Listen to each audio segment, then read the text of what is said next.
என் வாழ்வினில் ஏராள ஆசைகள்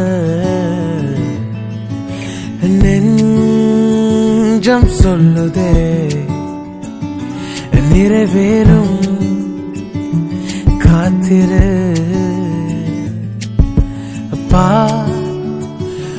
உன்னைதான் கையில் ஏந்திக் கொண்டு அழகாய் அவர் நடத்துவார். உமக்காய் காத்திருக்கும் போது மனதில் சோர்வு ஒன்று வந்தார், உந்தன் வார்த்தை ஒன்றை நம்பி சரணடைவேன். எந்த மனதின் ஏக்கம் எல்லாம் நீரை வேற்றுவீரே, உந்தன் வாக்கை மட்டும் நம்பி சரணடைவேன். நிம்மதியாய்